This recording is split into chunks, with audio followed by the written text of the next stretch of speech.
Ladies and gentlemen, welcome back for another brand new episode of Chat'n Charni.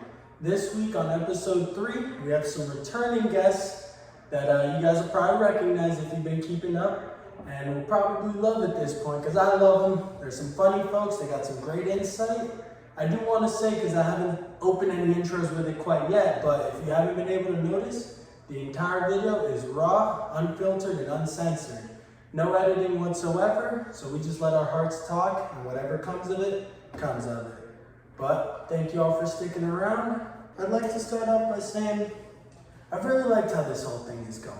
And thanks for any of you joining me for the ride. You guys are in for quite a long journey. We're gonna make this thing blow up to the top. And if you're here from day one, you know, you'll be taken care of for it. When we make it big, we won't forget you guys. But we have some great points that we're going to be talking about today. And luckily I have some pretty insightful guests to help me maneuver it. Don't know what's going to come out because some of this could be some controversial stuff. And at the end of the day, we're unapologetic. So if you don't like what we have to say, go fuck yourself. But if you kind of do, or you don't, but you want to give constructive criticism, feel free to let us have it. We're all willing to grow over here. You might be asking why we're shirtless, but we just came from the beach and don't have time to go home and shower, so this is gonna be a nice raunchy, dirty one. Nonetheless, that should be our first guest coming in hot. You guys know him, you guys love him. Give it up for your co-host, Joshua Zedner.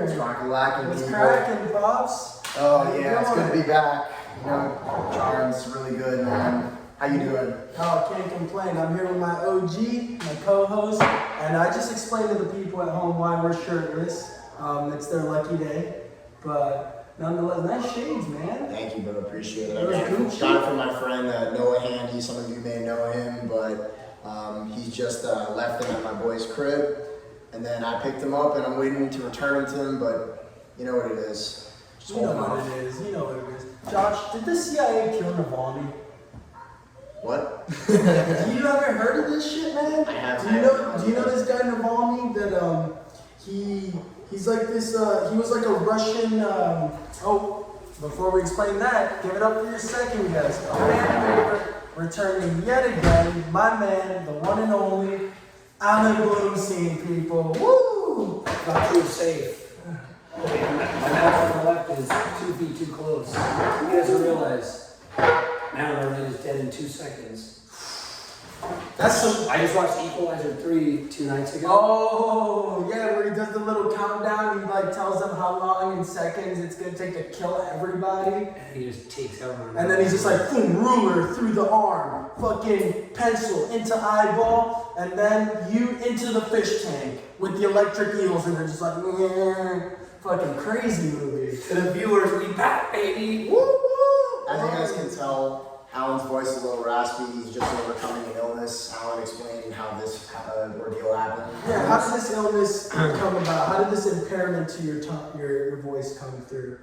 God did. God. I just woke up like this. For real. That's how it happened. I told him to take, if you guys don't know this home remedy, it's an ancient Arab tradition my mama used to tell me. But I told him to take a shot of olive oil with as much lemon as he could squirt out onto that thing. Shit'll clear your throat up, you know, just dandy. Bro, Buddy's in my frame. Buddy was like in my frame. Who's Buddy? Down now. Oh, he's a bad man. Kirkland. Bad man Kirkland. Out of here. But viewers, boy am I glad to be back with the crew. They weren't here last week, although we had a phenomenal substitution. Tell us why you guys weren't here last weekend. So, as we were talking about on the first show, I went to the University of Gainesville for 2 years, and I graduated last May. And you know what? I figured I have to make my return. Let me put the shades on for this conversation because it gets deep, dark, dirty. Gotta put my shades on. So, yeah, we were out of town. We left Friday morning, Alan and I, little road trip, 5 hours, no problems on the way. We were just jamming out. How do you guys kill time on a long road trip? It's good question. That's a hell of a question, man. Well, We were just blasting music on the way there. I'm not ready for forgetting. That's all? You guys didn't remember? What else? What? I'm feeling something spicy. Daniel. What did you just say? Daniel. Oh, fuck. There was another really... This is what we did during the 2-hour drive. Right on me. Come on. So I want to hear I went through my contacts list and fucking we like just went through a bunch of random ones, and Alan made a list of people that we should call, and we jotted down like 8 names, like random names. One of them was my driving teacher. This guy that taught me how to fucking drive. And the first time we called him, he didn't pick up. Kind of ironic that you're calling your driving teacher while speeding on the highway. Pretty funny, right? Yeah, he wouldn't be too keen on that, would he? He wouldn't. He'd probably fail you. Nah, yeah, I would get failed. Like, I wouldn't get a license. Why do you have a license? You shouldn't be allowed on the road. It's a fair assessment. But, dude, so tell us about this call with good old Daniel boy. I mean, we called him, and he didn't answer the first time, but the second time, he picked up. Oh, we have someone coming in. Oh, we have a surprise guest coming in hot, fresh off the presses, people. Give it up for the one and only Alan's brother, Joel. You gotta come in after I give you a fucking intro like that, man. Say hi to the people. He's a little booted, stupid people, so, what's up, Joelzy? How's it going? Nothing much. Anything interesting to tell the people? Any hot takes on something recent, something topical? Just a quick remark. Anything. Give it to us, Joel. I don't know. I don't have anything right now. That's the problem. Just whooped ass and spike ball. That's all I can say. A lot Just of coming off a people. nice victory. Quiplash. That's what Quiplash. Quiplash. Shayna, would you like to tell anything to the people? That's it. Our executive producer, Shay Shul. Yeah, we No, thought we Joel. needed some female energies Come back- up in come here back in the because frame. we got a lot of incel regards for the last episode, and people think we hate women. Shayna, do I hate women? Depends on the woman, I'll say. But no, happy Women's History Month. And in honor of such. And we're very anti-misogyny on this pod, aren't we, Adam? Oh, I love women. I love independent women. I love women that'll wash the dishes. I love them all. I have preferences, but I love them But all. we don't discriminate. No. No, it's good to be And she doesn't have a license. She can't drive. Just an observation. crickets. Anywho, I like to real quick. truly, women, you guys go through a lot nowadays, and I think men are just pigs sometimes. And we stand on the side of women's rights. But going forward. Amen. I would like to quickly Thank you, address. Shay. Bye, Shayna. Peace out, Shay. All right. Alright, now how do we really feel about him?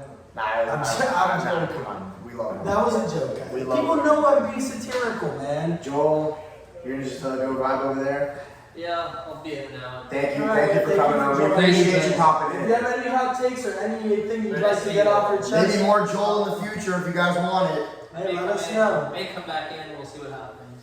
Alright, Joelzy boy. Take care, everyone. All right. So back to Daniel. So where were we?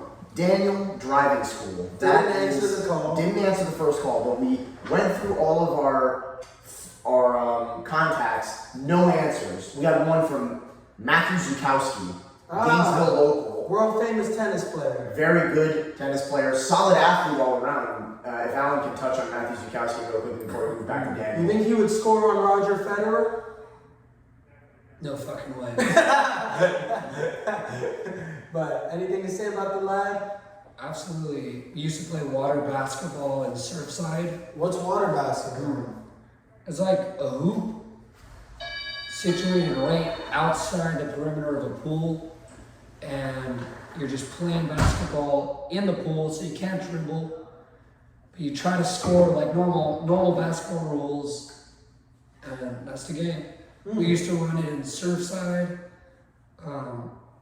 He's a good guy. He lived in the neighborhood. Funny guy, Spanish.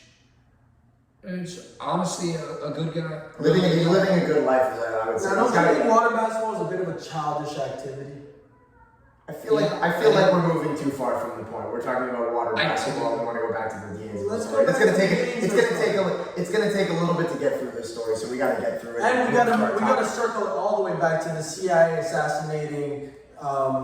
What's his name? Oh, Navalny. But I'll explain. Oh, Navalny. I actually do know the Navalny. The Russian guy. Yes. Okay. Now I know what you're talking about. But we'll get back to that because that's serious stuff. Back to non-serious stuff. Okay. So what I will say about we went through all the calls. So we called Daniel again. Alan needed to get on the phone with this guy Daniel. Like he was so curious to know about this guy. He picks up. Oh. He picks up. He's like, "Hello, this is Daniel driving school."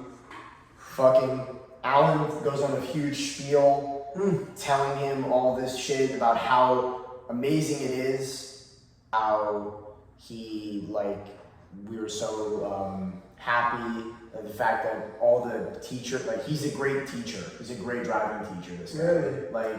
Taught you how to 3-point turn? Yes, he taught me how to 3-point turn. He taught me literally almost everything I knew about driving in these couple lessons that I had with him. So fucking, I get on the phone with him and I tell him, "Yeah, Daniel, we're on the way to Gainesville right now. We're on the way to Gainesville right now." And he was like, "Thank you, man. I really appreciate that. All of this thing is beautiful." And then he's like, "Where's he from?" I have no idea. Just probably a South American country. Okay. Assumption. Okay. I don't want to quote that. But Yeah. We're not ignorant. Yeah, but and the last thing he said is parting messages. As a driving teacher, should be careful. That's deep, man. But anyway. Anyone else interesting on this list? I actually remember everyone. Senator Rick Scott, maybe? I don't have his number. It was from high school. David Shulman. David Shulman. Oh, I remember David Shulman. Alex Scherer. Jordan Frank. Now let me ask you, how many of these people answered out of the 8? Matthew Zukowski, that was it. Some of them texted Alan. Skylar Hurts, Coach Joe. What did Coach Joe teach? No, he's Coach Joe from the JCC. So he taught basketball. Okay. Yeah. That's what I meant. Yeah. Coached, rather. Yeah. Maybe one more. There was maybe one more. Yeah, but whatever.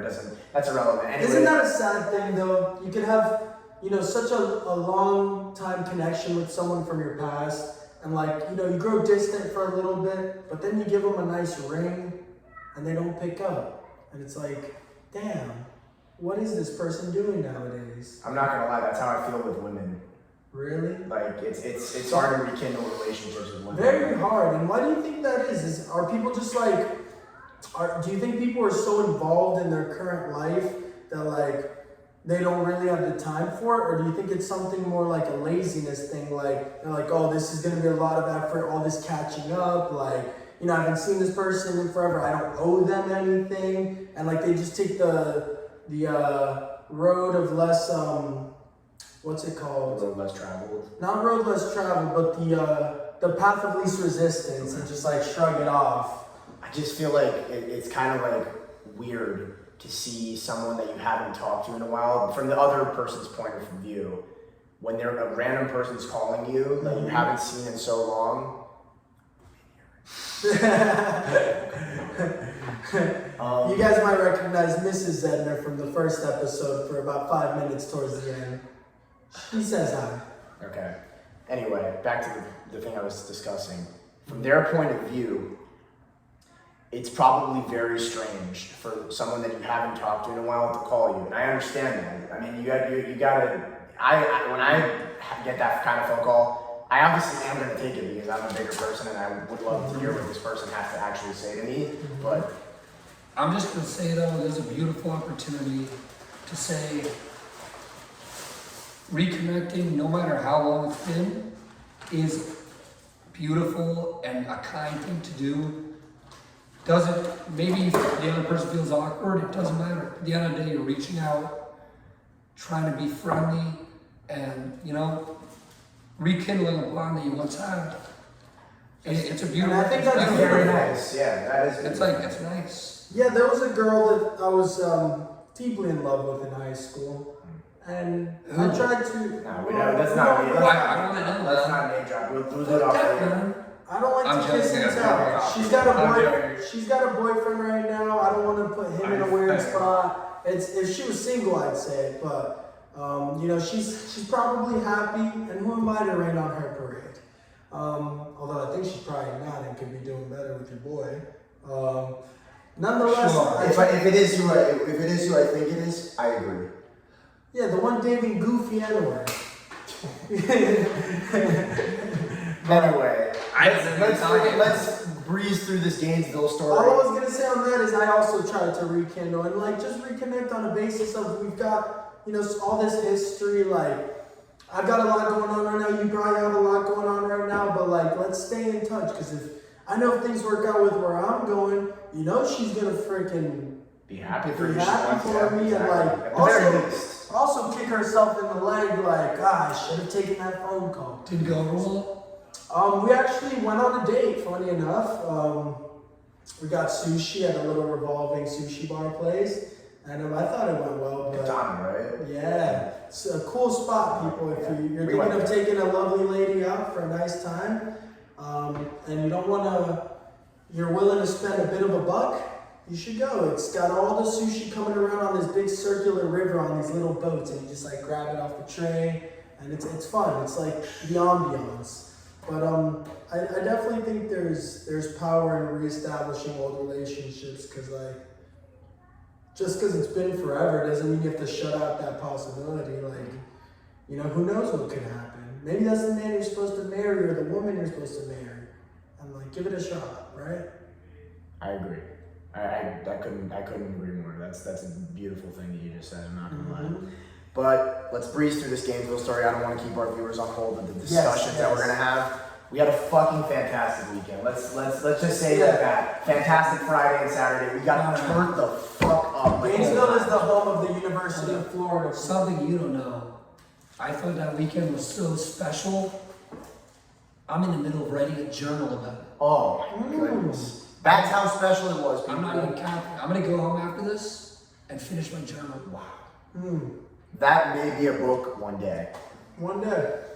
So tell us about it. You guys get there. What's the first order of business? First order of business. I had to go eat. I was starving. And I had a fucking this barbecue place called Hogtown. Fucking incredible brisket. Incredible. Hogtown. Yeah. Like, I know you guys don't eat pig. I don't really eat pig either, bro. But like, brisket is gas. That is beautiful meat. No homo. Fuck pork. Just my take on it. You do realize the animal you ate that from was running around in his own shit, right?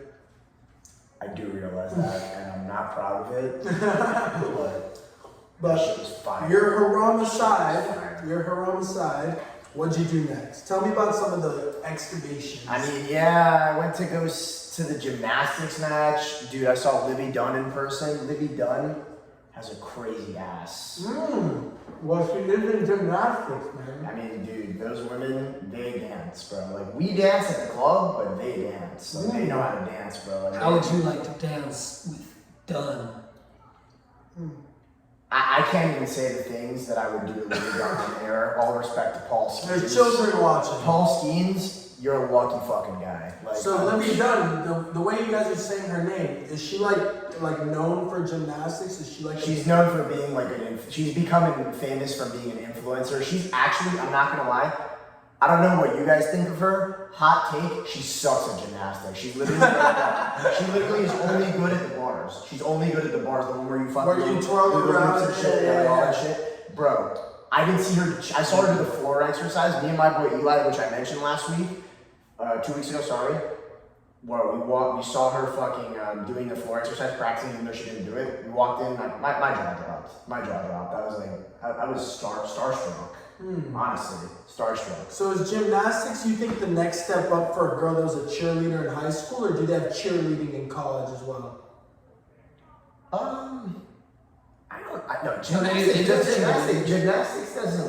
Gymnastics, you're saying gymnastics in high school?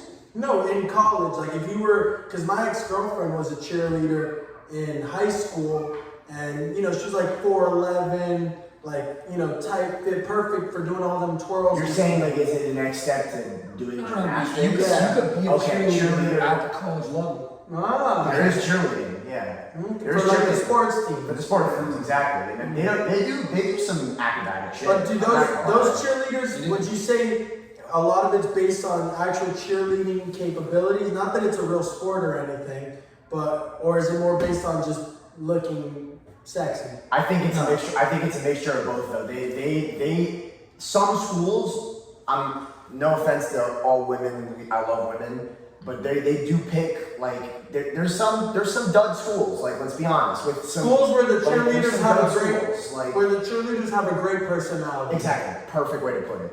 But like Gainesville, for example, yes, like that's the shit. What do you think's the hardest thing in gymnastics? Flips. Probably flips, bro. I can't even fucking do a flip. Like I can do a flip into a pool. I can't even do that. I'm fucking retarded. I don't know how to do that shit. Those girls are talented, man. It makes you just run scenarios of all them the flips and stuff right onto a split, right onto your. Anywho, Yeah, we're getting way off track here. sorry. Once you start talking to women, my mind goes astray. So you went to the gymnastics. I still haven't heard anything fucking turn fun. I mean, turn shit. Let's talk about turn shit. We can just break that shit right now and just finish it. Yeah, break that shit A down. quick nutshell. A quick nutshell. That guy that you guys saw walk in earlier, Joel Bloomstein, he lit a fire in my mind on Thursday when I went out with him the day before I went to Gainesville. This guy, fucking, like, we went out, he had a chick, and then her cousin was there too. I was hitting it off with her, and you know what? It didn't end well. It didn't end well for me, but just the mere notion of me hitting it off with her. When you say it didn't end well, what does that really mean? Because it's not like she was like, oh, get away from me. No, yeah. So it ended average. It didn't end like In a success. in like what I wanted it to end up in, but it was still an opening of my mind, you know? Yes, because you, Josh, you know, they obviously can't tell from the podcast because you're very outspoken, you're very well articulated, and you know how to navigate so many things. You, when it comes to women, you know, were a bit in your shell up until this point, like you'd say. I've literally, since last Thursday, been very open to shit, and Alan saw it firsthand 2 separate nights. I got numbers on numbers, and even though it didn't end up in sex, it made me feel better about myself after the weekend was over, and I felt great about it, bro. Just me chatting it up with women more often made me feel so much better than I felt distinctly honored to be in your presence at the bar. I in really Gainesville. appreciate that. Like, honestly, you're my fucking guy, man. I appreciate that shit. But anyway, let's get to the nitty-gritty. I just want to give one side point off what you were going off about, because I myself found myself in the same debacle. You know, I'm a very shy guy at heart. I used to be fat and short, which led me into thinking like I'm not enough. You know, no girl's gonna want me, and that sticks with you a little, right? Even when you're not fat or short. Exactly. It's still gonna run in the back of your mind. Of course. And, you know, I saw myself before even walking up to or approaching, you know, a girl I find attractive to get the ball rolling. I found myself playing out the scenario in my head of me getting just shut down, like instantly. And, you know, once I started at least giving myself a chance to get shut down, going up and saying it, it even feels good to get shut down. Because like you were saying, it's like you're getting the ball rolling, you're getting comfortable talking to them. And on that note, I would like to say we got another surprise guest coming in hot, fellas. People just popping in and out, want to be on the show today. We got a lot of friends here. We Yeah, got this guy, Louis he's a legend. D'Antuono. Louis, what do you Great have to to be say on to the the pod. podcast? Everybody, go to Sweet Liberty. It's the best bar in Miami. Best fucking bar in Miami. Great plug, great plug. Anything else to plug? Are you going on tour soon? Any dates? Nothing right now, but I'll be back on the pod one day. Louis, do you think the CIA assassinated Navalny? I don't know who that is. All right, we'll get That was back to my that answer. point in a second, folks. Thank you, But, man. love you, Louis. Thanks for stopping by. We'll be on another show very soon. Louis, you think you can hit the lights while you're in here? Yeah. Thank you. Anywho, back to our point. Is that it? Yeah, that's perfect. I feel like these can come on. Nah, this This is perfect. So back to our point about women. Yeah, once you see that they want to be approached just as bad as you want to approach them. You know, if a girl's looking, don't be a weirdo. Don't just go like hit on women that aren't showing you any sort of attention, or like you can tell they're not feeling you, which is a hard thing to gauge, you know, at the end of the day. But you'll know when it's right. If she keeps looking at you, go up to her, offer to buy her a drink, or if you're not in that scenario, just, you know, introduce yourself. Be like, hey, you come here often? That line has worked for me more times than not, so you guys can keep that one for free. So let's get back to what happened on Sunday. This is the part of the story that I really wanted to tell, because you have not even heard the story. Yeah, this is all new to me, people. We're learning together for the first time. So get to the meat and potatoes. All right. So Sunday morning, I wake up. My plan was to go get lunch at this place called the Paper Bag, which is the best sandwich shop in Gainesville. With a name like the Paper Bag, it seems pretty The concoctions at that place are unbelievable, man. It's really just special shit. So I fucking go, and it's fucking closed. Closed on Sunday. They must be fucking Catholic. Eat my Chick-fil-A. Exactly, bro. So they were closed on a Sunday in the good name of Christ. And what ended up happening? What was your side plan? We went to this Mexican restaurant, and coming in another special guest on the show, Surprise. Robert Hurwitz. What's up, man? Now that kid is jacked. Hey man, you got anything to say to the people? Give them some insight. Best piece of advice you've ever been told. Hit him with Oh it. my. You have a little sister. Nobody has it figured out. Woo! No, honestly, it feels weird that, like, technically, I know probably only a few hundred people are gonna follow, which honestly, that's all you need. That's awesome. Every single one of you is dope. We appreciate all of Well, them. like, it's crazy that I, like, talk that feeling of, like, well, I'm talking to the world right now. You are. You know what I mean? That's Yeah. kind of crazy. Yeah. I don't know how you guys feel about that, but. I mean, it's definitely interesting, and like it feels like there's a spotlight on you. But at the end of the day, just like you just said, nobody has it figured out. So that helps me kind of feel like a sense of comfortability with any form of public speaking. Like when I go up there, I'm like, dude, nobody's like looking at me like, oh, that you could have done better, or what an idiot. Like, how could you even say something like that? I mean, Just- bro, I'm gonna be honest, like, when I was watching, like, I do that. Like, when I watch, I, like, but maybe it's because I'm afraid.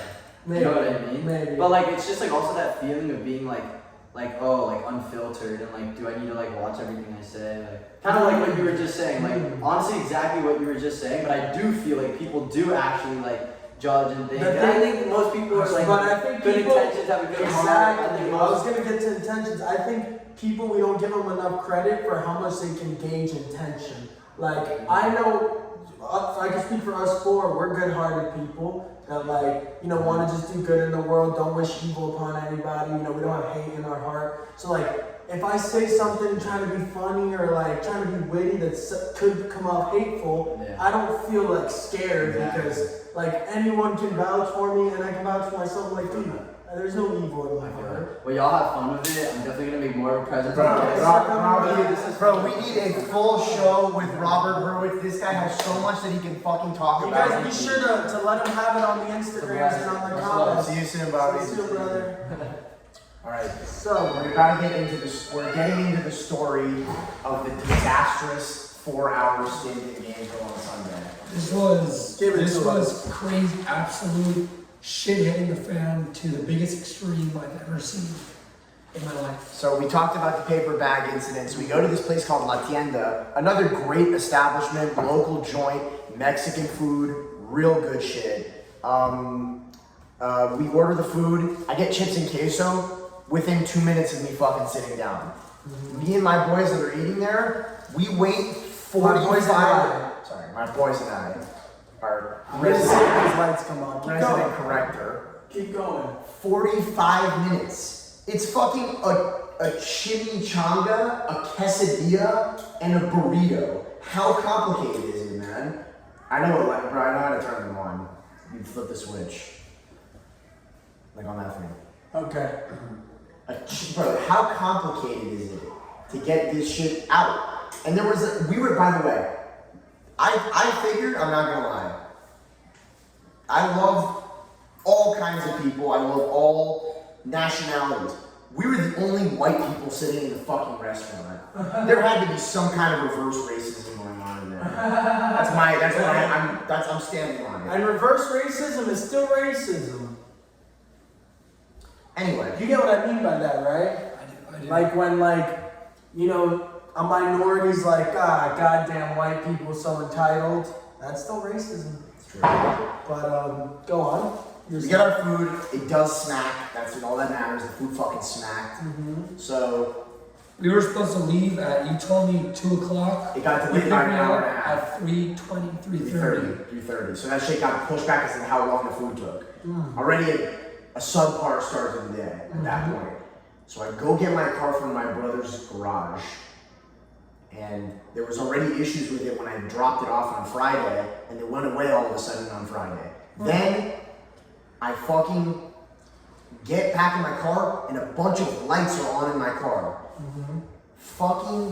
I'm like, fuck, dude. Now this is gonna be a fucking issue the whole time. That thing's lit up like a Christmas tree. It's like engine light, oil light. All this shit, all these lights that were on my fucking dashboard. It was fucked, dude. It's a scary and the most sus shit about the entire thing, my steering wheel was fucking not jammed, but it was stiff as fuck.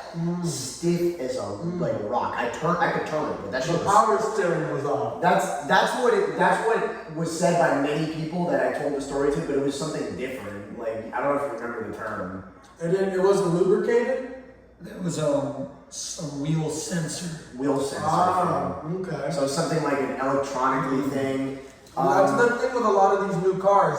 All those things are electronically handled now, so it's like the second that starts to give out, you need to change immediately. Yeah. So I pick up Alan, and at this point I'm like, I gotta work tomorrow, so we gotta go. We gotta go. We gotta get the fuck out of here. I didn't give a shit. I didn't give a shit what was going on. I was gonna drive with the wheel fucked up. My brother calls me, and I missed his call earlier, and I tell him, yo, what did you do to the car? Did you do anything to the car? And he's like, bro, is it still fucked up? You can't drive. You can't drive. You cannot drive. And then I was like, bro, don't tell our parents. You're gonna risk it for the biscuit? Jared was like, he's in his fraternity called TAP. He's like, bro, one of my boys in TAP, he knows cars. Just bring the whip over here. And Josh is like, Fuck that. fuck that TAP retard. I love Ted.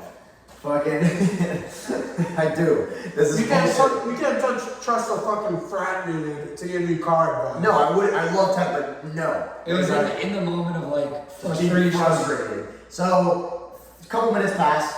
I got a call from my dad.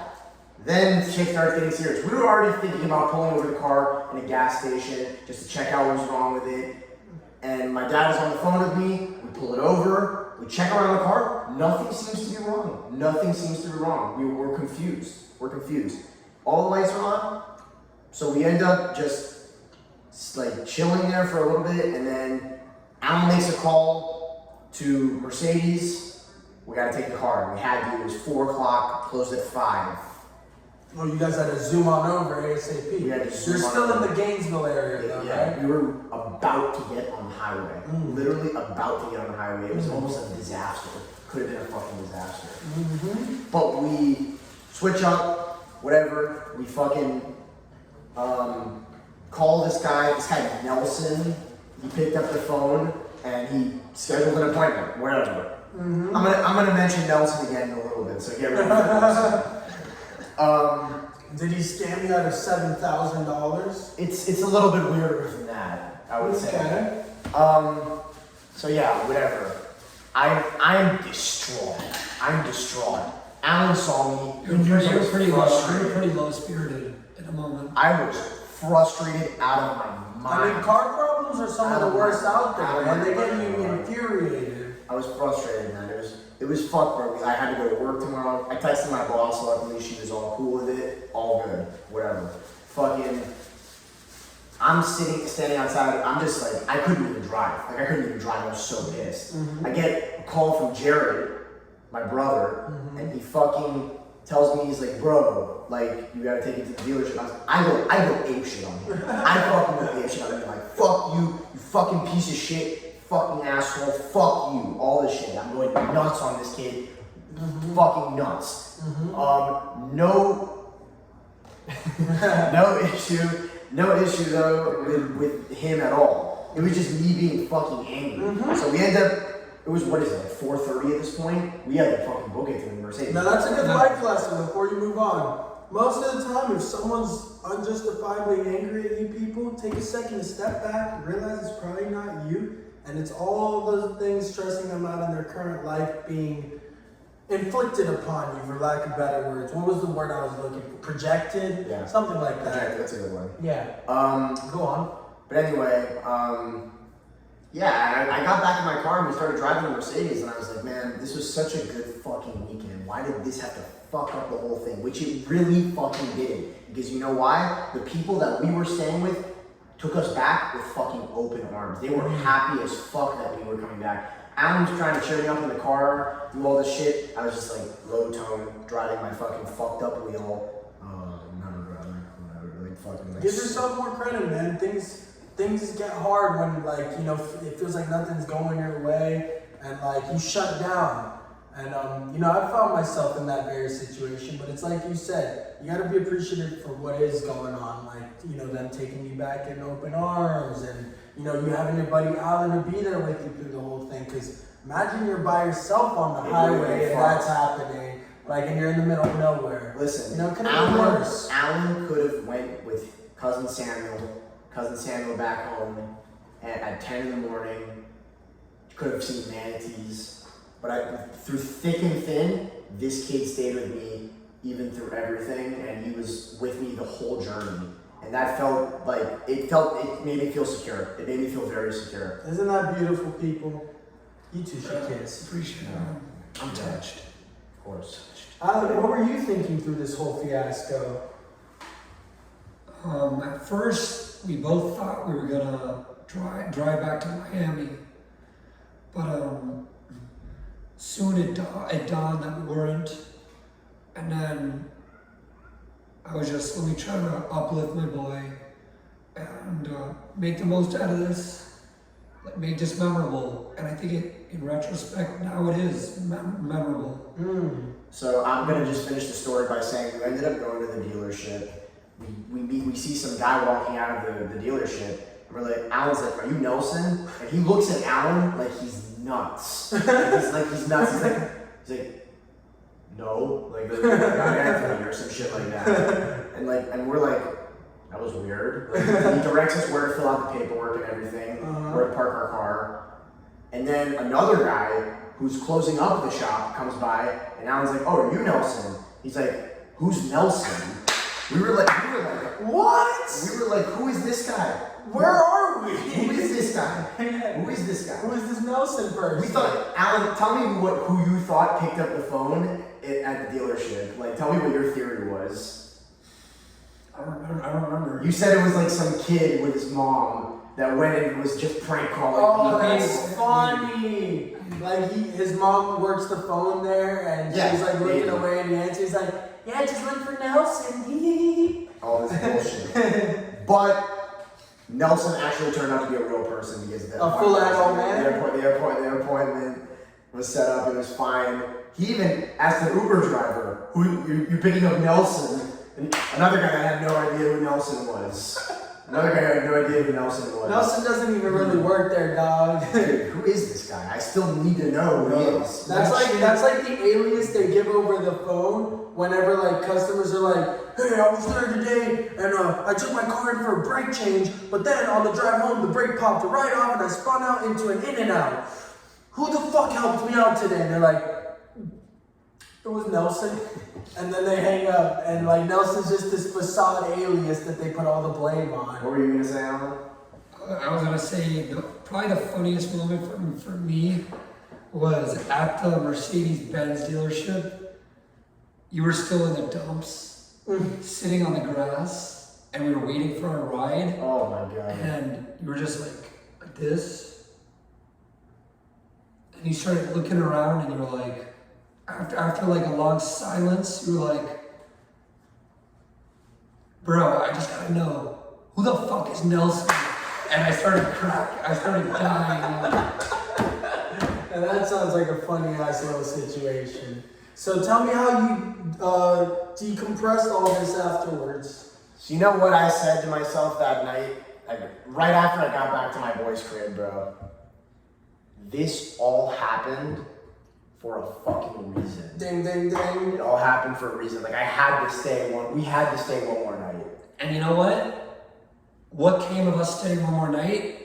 You reconnected with Samuel Womble. I didn't see him the whole weekend. He was gonna go out with us, and he never showed up. But I reconnected with him, and that fucking was a good time with him. I had Harry Krishna lunch the next day. Oh no, you got. Oh god. And on our way back to Surfside, we saw Giselle. No way. We saw Giselle on our way back. Tom Brady's model wife that makes Ex-wife. more money than Ex-wife. ex-wife. You think she kisses the kids on the lips too? No. What? No. That's just weird then. Tom is weird. Tom does some weird shit. Best I love Tom. NFL player of all time. I agree. But there's nothing wrong with kissing a kid on the lip. Yeah. You used to do it with your dad? No, me neither. Well, I did. Cultural. It's a And there's cultural nothing wrong thing. with that, people. That never happened to me. He's your offspring. If you can't kiss him on the lips, who can you? Anyways. Let me wrap the whole thing into one. Uh-huh. The Gainesville trip was fantastic. It was fantastic. Now, I want to touch on something else with this Gainesville trip. Something that we talked about a little on the phone. That the people need to know. I've been waiting to talk about this. So tell me about the clubbing experience in Gainesville. Oh man, I'm gonna do a demonstration right now for the people, bro. Tell us. These people fucking. So I'm walking into DTF, which is downtown Fats, not I'm behind downtown. right here. Open up this area. I'm walking into DTF, I'm ready for a night out, and what do I see right when I walk in? Just going like this. Do you think that looks fucking cool, bro? Like, I'm sorry. I am a victim of doing it just because of the environment around me, but I'm sorry, it does not look cool. Is that supposed to be dancing? Like, dude, they're like, bro, this song is so fire, bro. Oh my god. Like, bro, this is on my playlist. Let me go talk to a girl, bro. Like, fuck, dude. Like, that's like, listen, I'm friends with a lot of frat kids, but like, there's so many douches in frats. Like, let's be Guys, honest. being too cool for school isn't hip anymore, fellas. Buy into the hype, get loose, get jiggy, embarrass yourself. That's attractive, at least I've heard. I'm not gay, but women tell me they like it. And this whole little you know, you don't look like you're fun. And women want to get, I mean, I can't talk, I get no women, you know, but. Wrong. He does get women. Thank you, Joshua. From what I've noticed in my endeavors, women like a guy that's willing to put himself out there and be loose. Like, if you gotta be like really hit that shit, man. Throw in some moves, you know? Like, You gotta fucking dance, bro. Ow! Like, bro, I'm not gonna lie, I wanna tell you something right now, because we're on this show together. Bro, the minute we've started going out, and you two, you're fucking with me the whole time, you've rekindled my love for dancing. I've always loved dancing, and now we're fucking partners on the dance floor, bro. you gotta tap into that childlike innocence like that. Just like, you hear the music and you're willing to, oh, we got another showcase going on, fellas.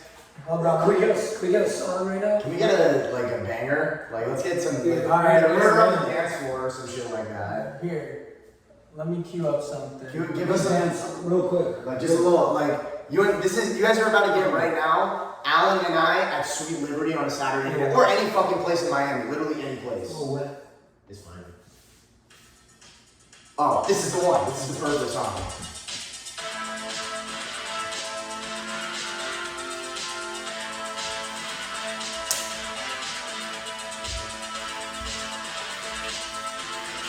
Give me some sugar.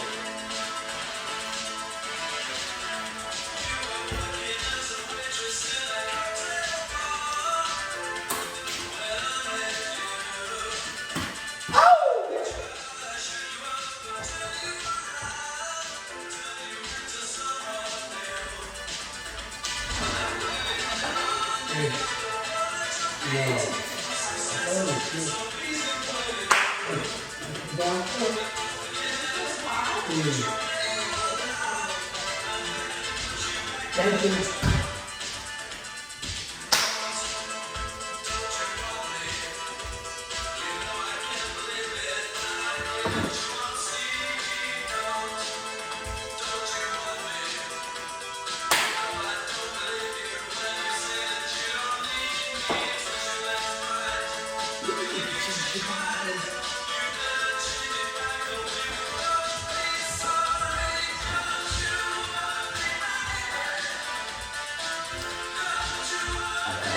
And that's how it's done, people. Anyway, that's what you're supposed to fucking do in the club because you know what? You know who loves dancing? Women. I don't know why this always cycles back to women, but you know what? Look, fellas, what we're trying to say here is not the whole world is about women getting women. This isn't one of those podcasts. But when you're out and about trying to have a fun time, if you're gay, then you do it with men. But you want to get loose and dance, it's fun with a gal. And it makes you feel good. You're exercising, and it's a body, the language of love. Exactly. By the way, there's something extremely freeing about that. I know I said on the first podcast, like, you know, I kind of threw a lot of shade at gals that want to go out and party all the time and just get drunk and just like, yeah, like. But there's a middle ground where you can do that here and there and like just express that beauty and that free soulful feeling. I just would like to add to that. It's like, bro, like, you should not give a fucking shit about what other people that you don't know think you look like. Even if you're a goofy fucking dancer, bro, the fact that you want to dance is everything. But yo, I want to stop you there for a sec because it's very hard to break out of that shell. I remember so many times, bro, being out and about. Like, bro, back in high school, I remember being at the some event where there was a dance floor. It was empty. No one was touching it, including me. Because at the time, I would never have the courage to hit the dance floor. But I realized you have to overcome it and realize it's about having fun. Like, you just gotta have fun. And that's the priority. Have fun and bring others in with you. Everyone will have a good time if you're dancing. And if you're dancing with people you know, your confidence will be way higher. Yeah, people, allow yourself to really have fun. Don't think of all the societal pressure. Don't think of what you look like Josh was saying. Because if you're doing things only to appease others, you're never really living. It's just be yourself. Just be yourself. You can't try and pretend and be another person that you're not. Like, don't be like how I was when I was in Gainesville with like these people who are fucking doing that and they don't fucking dance in Gainesville. We went there and we fucking turned up like we turned up here. That's how we did it when we went there this past weekend because that's us now. And bro, we absolutely attracted a lot of eyes. You were getting every girl's number and you were chopping it up with every athlete out there, man. All the basketball players. It's all a confidence thing. It all builds confidence. Now to play the other side, because you know this isn't a one-sided podcast. We're growing, and I can understand that a lot of you may not even have that in your arsenal, like Alan said, because you didn't grow up watching Michael Jackson videos or watching your parents break it down like that. You grew up solely under the influence of TikTok and Instagram and like what's cool and like, you know, trying to live up this image of Mr. Cool Guy, and you don't even have that somewhere in your tool belt where you know, you understand that's what life's about. You're just this shell of a person because all you have is regurgitated information from, you know, what's cool and online. But give yourself a chance to culture yourself and look at the old stuff. Like, look at those Michael Jackson videos from back in the day and like, you know, in your own living room by yourself, just like try to mimic it a little. That's real culture. That's real. Not this whole like movement now of like being cool. Yeah, exactly. And I would like to add, it's like, bro, for so many years, like I've danced like in private spaces when we're just vibing, or like in the gym when we're in the gym. And like one of our friends like would say like, bro, if you brought these moves out, like, it would be so much more fun, like, out. Like, and we do that now. Alan and I, like, we just, every time we're on our breaks in the gym, we're dancing, literally. Goofing and gabbing. And it doesn't matter who's in the room. It doesn't matter who's in the room. We're always breaking down whether there's a random person in there. That's I was on a whole date day with, you guys saw her earlier, Shayna today, and I actually, there she is, Mrs. Co-producer. But I was explaining to her throughout the day that like one thing that I idolize about my dad, and he can do it to an extent I don't want to get to, but that he's extremely unapologetic. And do we have some guests coming in, God? Oh, some returning faces, people. Oh yeah. So as I was saying, my dad doesn't give a shit about anything.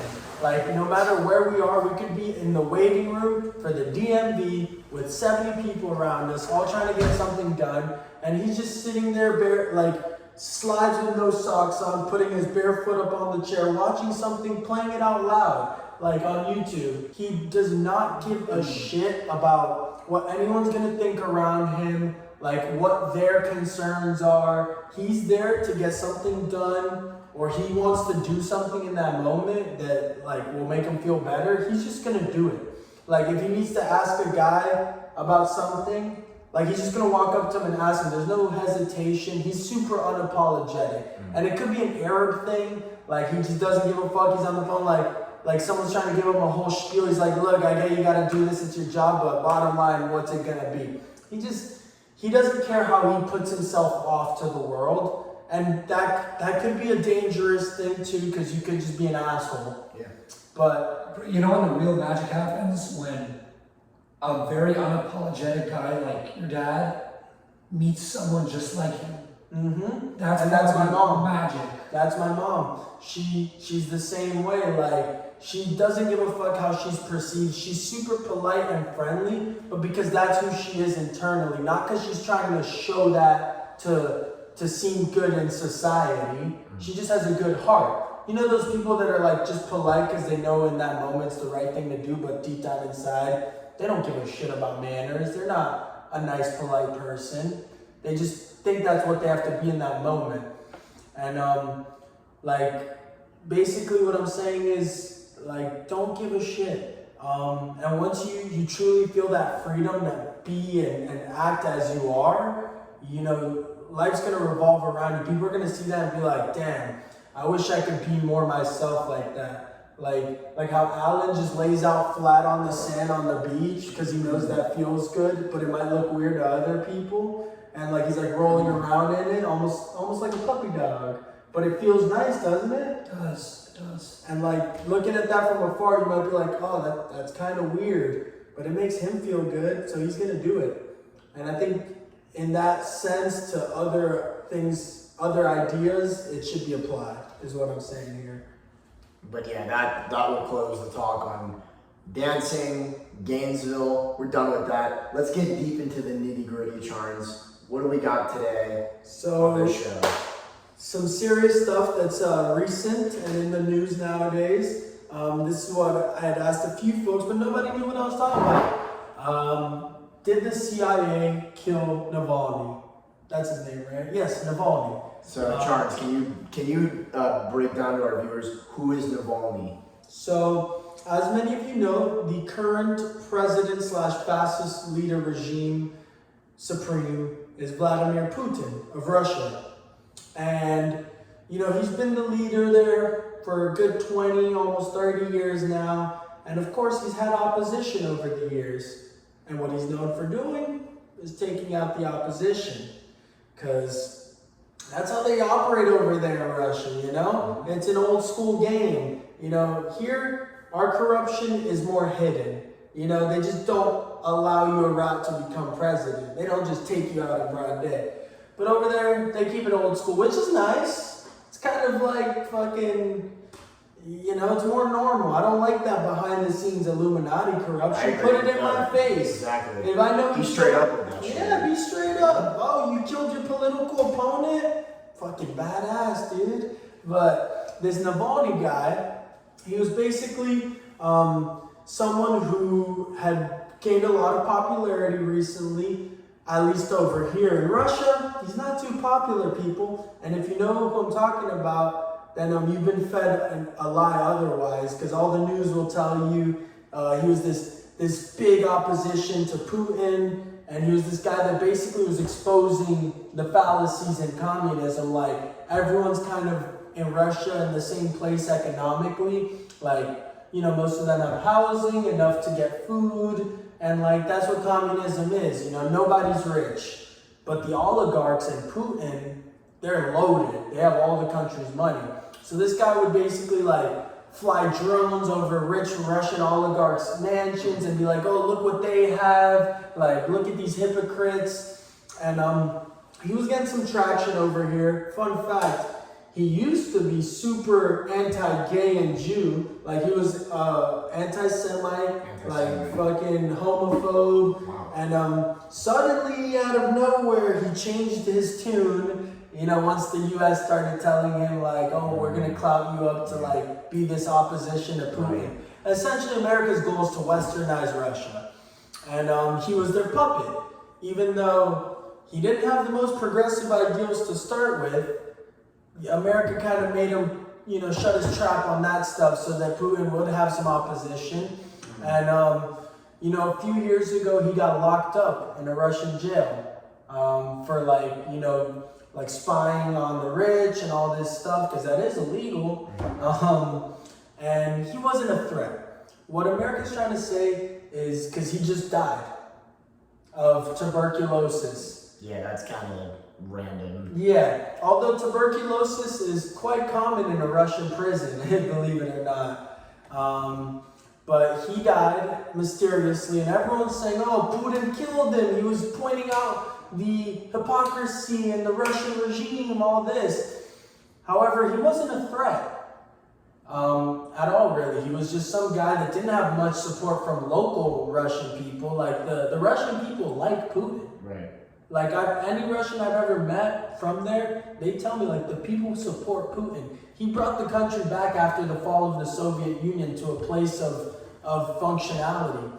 So, essentially, my theory is, and, you know, a few people have been saying this online, I'm not just making this up, is that the CIA did what they do best. They took him out. And they took him out so that they could be like, oh, look, Putin's killing his opposition, and kind of, because if you didn't see on the news, the giant aid package that we made for Ukraine has been stalled. It's being stalled in, like, it passed in the House, but then stopped in the Senate. This is their second time trying, something like that.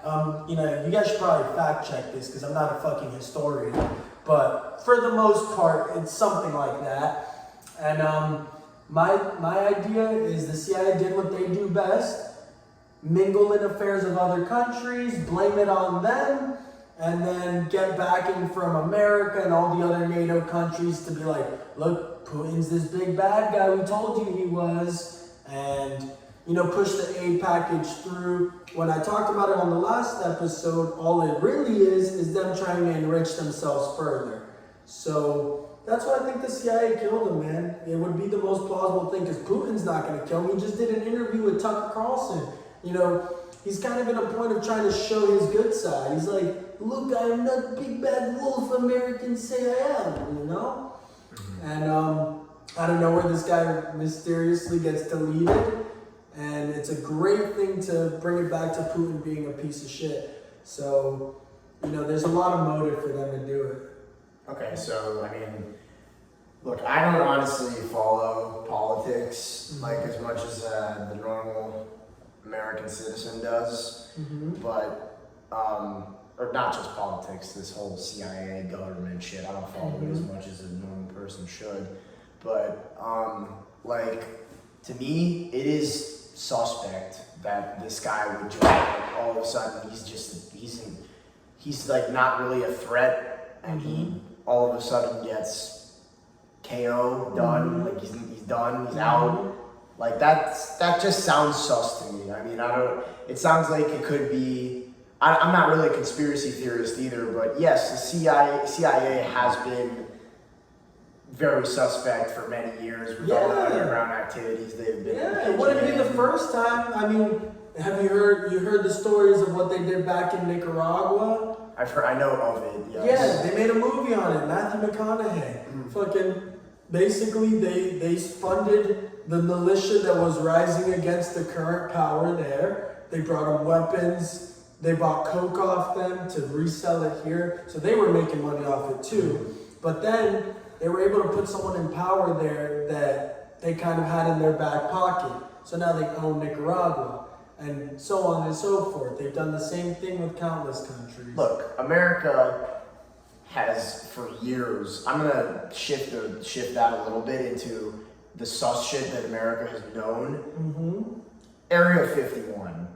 Area 51. That's already that's suspect. You would have to agree with me right on that. That itself, they know that. I'm telling you, aliens do exist. Aliens do exist. There's been too many issues of all of aliens and all this shit for whistleblowers and shit to come in court. My bad. Finish. But yeah, whistleblowers coming into court and talking about aliens. Yes, that guy could just be fucking nuts. But you know he what? knows he's risking his life doing it. He knows, like, he did work there. Yeah. You know, he can't be too much of a nutcase to work at Area 51. Area 51 to me is it's just that whole thing. You know that the CIA and the American government in general is just sus. So It's you just think sus. aliens are real? I do think aliens are real. I think for the most part I agree. And like whenever they describe them, they tend to describe the same select few types. Like, you know, all of these people, like countless of hundreds of sightings, you know, they kind of explain the same sort of things. So like, you know, it would be a crazy hoax for all these people to be in on it, you know? Like, it has to be true almost. Alan, you want to add something? I was just going to say my opinion on aliens.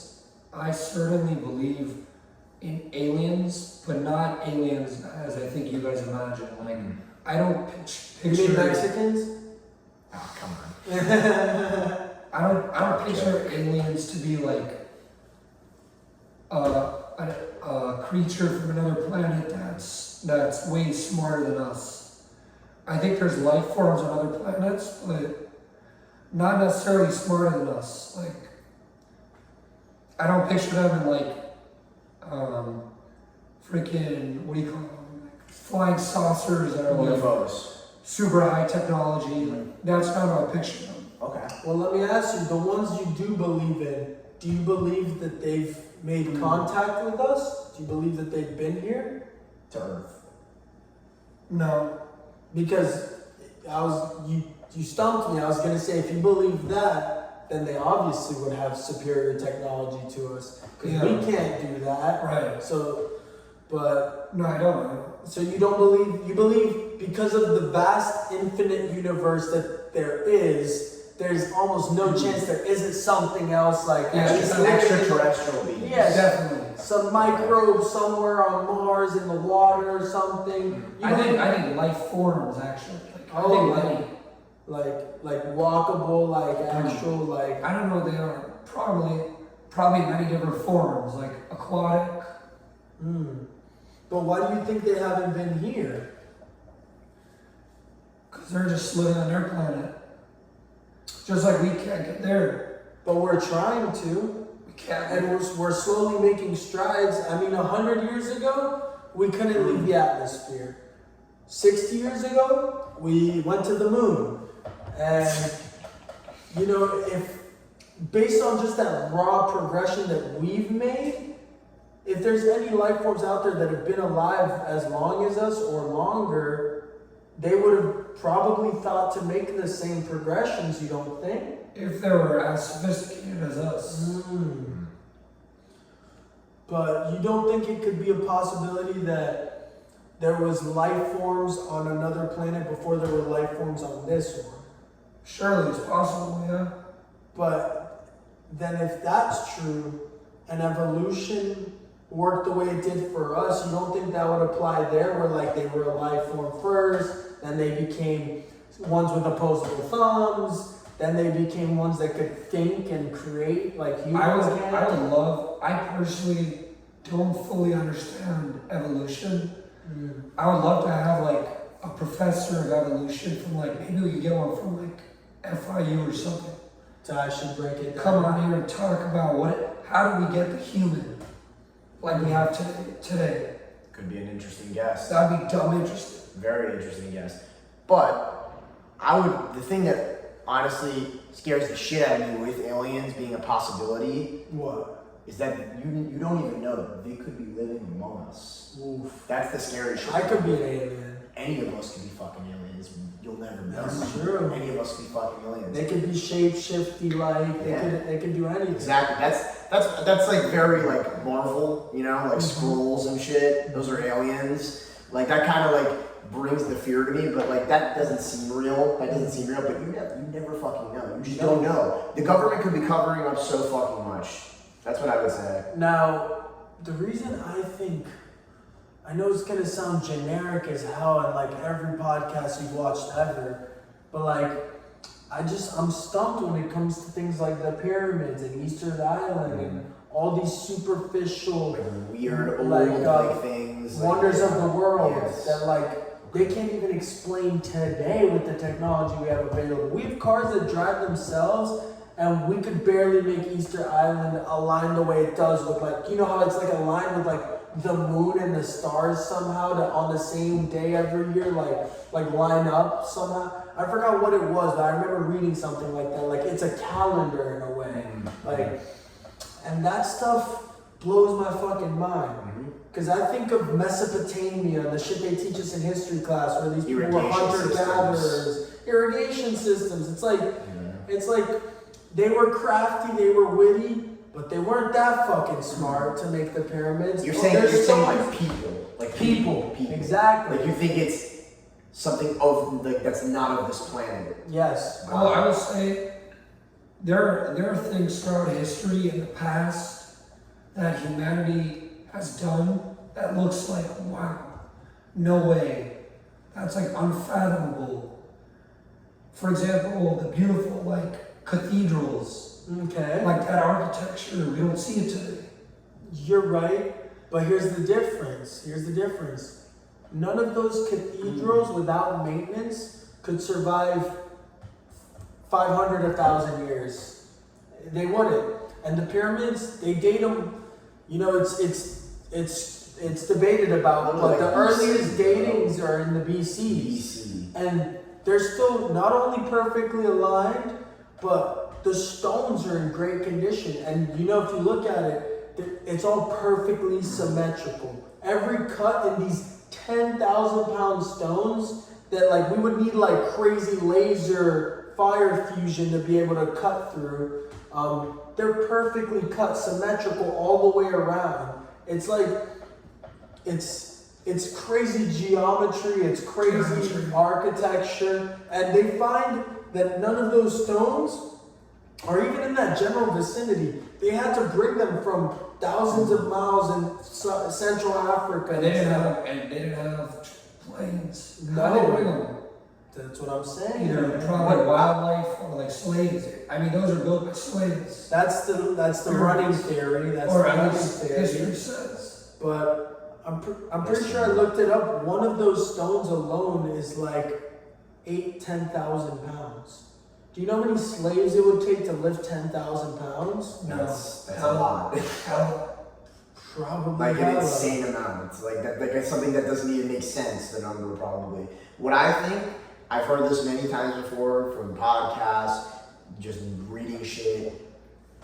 The societies of BC, like we look at our society and it's advanced and it continues to advance. AI, all this shit, cars driving themselves, this is all AI, all this shit. But the societies BC were more advanced than us. They fucking had that. They were more advanced than us. They were fucking. They like look at the structures. Look at the structures of these fucking things that Charles is talking about with the pyramids, Easter Island. These places, bro. These places, like, they look more advanced than anything we have the capability of fucking building. We have that's what I would agree with that theory that they were more advanced than us. Yeah, and then they got wiped out, and that great architecture was done so well that was able to survive. And there's another theory about the pyramids actually, that the whole thing is a power plant. Like, because they see like ancient, sedimentary, evidence kind of like a circular water thing that used to propel around it constantly, and maybe it used like hydrophysics with whatever the hell to power entire cities. But Nikola Tesla, the reason why that's a leading theory, Nikola Tesla actually visited it many times to try to understand that form of electricity, and he started getting a gander of it, like an idea, and he had like a form of electricity that wouldn't need like wires, wouldn't need like circuitry, like all these big power lines you see. Like it was electricity that could travel through the air, like Wi-Fi. Like you could just power that like this. And he was learning it from the pyramids, and then they took him out. Yeah. Because with Thomas Edison's light bulb, there was a He lot. was assassinated. Yeah. Look it up. Nikola Died Tesla. mysteriously. I will fact check that. Fact check it. But Because I yeah, don't know. But Thomas Edison, his way of electricity and his proposal, light bulb. with the light bulb, they saw a lot more profitability in it. Like now we got all these utility companies that have to maintain the lines, the grid. According to the Franklin Institute, Tesla died of heart failure. At what age? Hold on a second.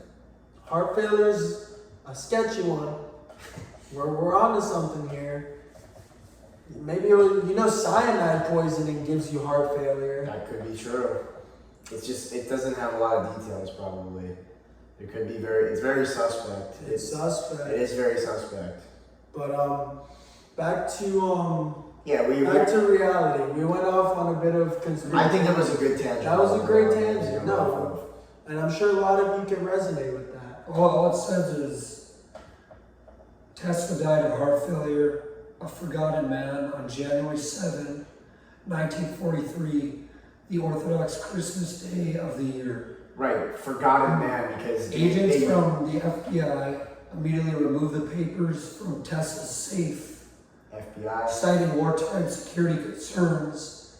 His funeral was conducted in New York, and his body was cremated.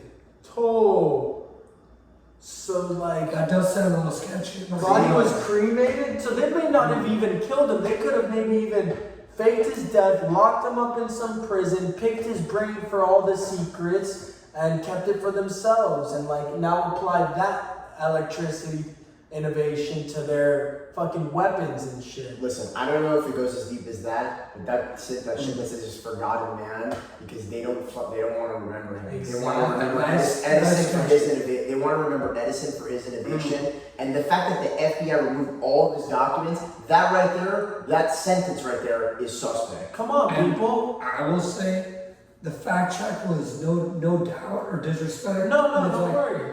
It shouldn't be disrespect when you fact check someone. You just want to make sure they have the truth. Because there's a lot of falsities going around. And had I been wrong, I would have enjoyed that Alan educated me, so I don't, moving forward, spew and spout bullshit. And that's how it should be. That's how it should be, people. That's why you gotta allow discourse. All this talk of censoring and shutting people down and disallowing free speech, it's fucking bullshit, people. That's what the English wanted back in 1775. Yep. But a year later, we kicked them out for it because this is America. And we believe in getting to the point. And if that involves some debating back and forth, a couple of unhappy people with what I have to say, me unhappy with what they have to say, but the truth lies in the middle somewhere, that's what it's going to take to get there. And that's why we started this podcast. Oh yeah. But that was a good tangent on aliens, and I think we should go to another topic at this point, because we already kind of brought the point home with we landed that plane. with the Russia and shit. But yeah, what So, should Alan, we go into? You asked me earlier, and I wanted to save it for this discussion. Why do we idolize actors, movie stars, people that have made it big? Before I go into my answer, I I want to ask you, Josh, why do you think we idolize? Because you're a huge fan of music, right? Yeah, you're the right guy. You're the right guy to ask. You're a huge fan of music, whether it be Billy Joel, whether it be 21 Savage. You like it all. You're a connoisseur, I'd say. I myself saying you're a connoisseur, man, from, you know, all ranges of music. And, you know, people want to be a rock star, whether they deny it or not. Everyone wants to be fucking, maybe not famous because a lot comes with that, but everyone wants to be known for something like that. Why do you think that is? Well, I'll start with one reason why people see it as like they're idolizing them. Mm-hmm. It's just like the aura that a person has when they're making such beautiful shit. Like go into that. Like just like the attitude that they have towards what they're doing. Like I want to. It's like when I'm still. I don't idolize anyone really, like in terms of music. But you do a little bit. I do. Cat. You do a little bit. I mean, you see a rock star on stage, like girls are throwing their bras like, at them. like yeah, you're like, that is sick. I think yeah, I understand what you're saying. On that point, this is the first reason. First of all, money. Money. People love money. Money rules the world. That's what a lot of people think. It's the truth. That's what a lot of people think. Even though it's not completely true though. It's not the end all be all, but yes, it's a big part. Money's very important. It is very important. Second, I wouldn't say like for females as much, but for me personally, when I have idolized someone, at least for the last 8-9 years, it's just like what I was saying before, the aura that a person brings, like, will get you anything you want. Like, you can get anything you want if you're fucking like a musician. Like even if you suck, like you suck. Like Smoke Perp was dating Noah Cyrus. He wasn't even a good rapper. Like Noah Cyrus is a great gal. Like, how did he pull that off? You know, how did he pull off Miley Cyrus's sister? I was saying Gucci Gang. Davidson. Pete Davidson. That's the fucking guy. But Pete Davidson, you know what? My theory about Pete Davidson is the guy's gotta have crazy sauce. Let's be honest. He has to have crazy sauce to pull off the shit that he's pulled off. How about his dick? That could be. That's part of it. Like I also think women like disturbed people.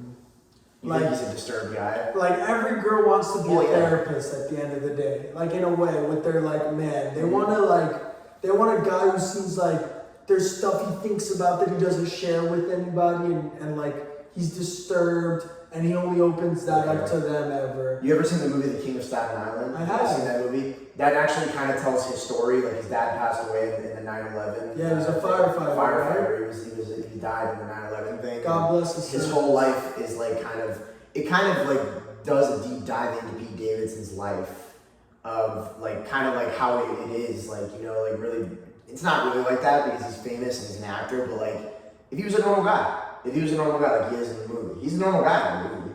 Is he not a normal guy in the movie? Yeah. Like he's an everyday person. Like he's like us. Like he's an everyday guy. But he's not an actor, you know, in the movie. Like it's like he's disturbed in the movie. He's very disturbed in the movie. You can just tell by watching it. But anyway, he parties with them and puts them on drugs and stuff. That's the stuff we don't hear about. But like, you know, women want a fun time. But Pete Davidson, like back to just Pete Davidson, like the example that you brought up. Yes, he's got sauce, but he's got money because he's a comedian, like whatever, actor. The thing is, what I was gonna bring the point home here. If you're a male artist or actor, I already said about Smoker, you can get women whenever you want, just because of money, and that kind of connects to money. It's like, unless you have crazy sauce and you can pull off a Dua Lipa, like. Listen, Dua Lipa, very selective, I figure, with her women. With her men, I mean. With her men, I haven't heard a lot of rumors with Dua Lipa. Sydney She Sweeney. was sliding on Lil Dicky though. Was she? No, that was just in the show. Was it in the show? I don't even remember. Yeah, he was like talking to her, and she like liked that he was weird. But I was gonna let me bring it to the other perspective. Sydney Sweeney, who's gorgeous, beautiful actress, she got engaged and she's going to get married to a businessman, an everyday businessman who has no fame at all. No way. No fame at all. I swear to God, I looked this up the other day. I gotta see a pic of him. I mean, I'm sure he's a good-looking guy. He's got good money. I'll respect him more if it's butt ugly. Yeah. Yeah, I'm sure he's got to be a good-looking guy though. I think it plays back to your point about auras though. Like, if you're a businessman, like a shark in the business game, like you have to be cold-blooded. You have to be smart. You have to know how to handle people, and like that's kind of like that plays to my thing of like just a normal everyday guy. He is an average. He's an average Joe. He is an average. He's an average Joe, man. And look at this shit, people. Look at Sydney Sweeney and look at this average Joe. That could be any of us. And you know what? I don't mean to insult him. I just meant I pictured her having a movie star looking guy. And he looks like Glenn Powell. He looks like you. He looks like me and you, which gives me hope. Exactly. That should give hope to anyone right there. No diss against the guy. The guy's probably a great guy. I guarantee you, he still makes her feel protected, taken care of, and she sees him as a capable man. Because that's what women want at the end of the day. Like, you know, a man that's, like, they'll tell you should be able to be sensitive and yada yada too, but they want a man that's like capable, like multifaceted, like he can be with a group of other men and be the star of the show.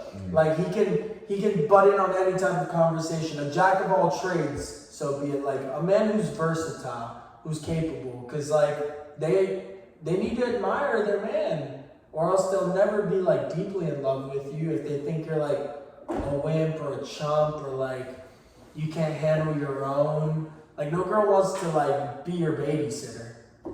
That's fair. That's a good one. And I think if you make it in the world of business, it can be a cold-cut world. And, like, to really make it in it, you have to have learned all the lessons to be that capable man I'm explaining. Yeah, it's very, very fair. Alan, what's your take on, like, why people idolize these famous people? I was listening to a podcast about like what is it about, for example, basketball that people love, and it was like they're 6'4", jacked, have massive cocks, and fucking make billions of dollars. That was not the point that they gave. Okay. Their answer was, it's just a bunch of guys playing with the ball. And the world is so complicated. And there's just a group of guys dribbling the ball. And like fighting like their life's on the line. Just with the ball. And that's enjoyable to see. Okay. It's like so simple, nothing complicated, no politics. Oh. So that kind of plays to my point where we were talking about Pete Davidson and I was like making the subtle jab at him fucking taking him out to party and putting him on drugs, because that strays away from all the politics. It's like an outlet for them to separate from the hard parts of their life. Like when they're with a man that like makes them forget about it all, they just can be present and like enjoy like something free loving, like whether it be basketball, whether it be dancing in a nightclub on cocaine, whether it be freaking skydiving, like they like that bringing it back to roots kind of thing. They don't want some sherm that's constantly talking about his problems and like business and like give me your advice on this. They want to kind of be left out of all that. They want it simple. But I'm trying to think, maybe I didn't answer like why people idolize athletes.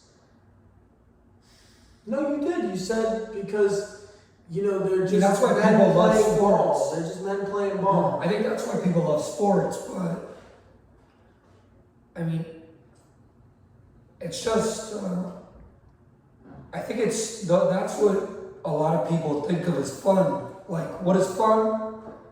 Sports, listening to music, watching movies. That's what I would say. Okay. I would say that. And like, these are people that do that at the highest level. They make money doing that. Yeah. And they're usually very pretty and very strong. And happy. Because they're not stressed. And happy, no stress. Go to the nice hotels, have mansions. It's the whole image. But you know what though? The mansion thing. I want to add one more point about basketball players in particular, and just athletes in general. But the mansion thing, that has to do with money. That's money related because they're living the high life, bro. They're living a high life. And the nice hotels, traveling in an Escalade with all the blacked out windows with a You driveway. got a nice car, you got a nice house, you got everything you want. You can go to eat anywhere you fucking want if you're with these people. Exclusive parties. Yes. But bro, then Ed Sheeran. And you know what I think a big part of it is? And it's a big part of, women and men. I won't isolate it to women. Being able to tell others that's what you're doing. Like being able to be Exactly. being able to be like, oh, like, say you're dating an NBA star and you're talking to your girlfriends and they all have a man they're happy with. They're like talking about what their husband does right. They're like, oh, I love that my husband, he takes me out to nice places to eat. Another one will say, I love that my husband bought us a nice house. Another one will say, oh, I love when my husband takes me traveling. If you're that girl with the NBA player, you'd be like, oh, well, my husband and I do all of those, and he has a nice car, he's seen on TV every day, and you know what else I realized? What point this brings home, because I learned this recently. Women want to fuck guys that other women want to fuck.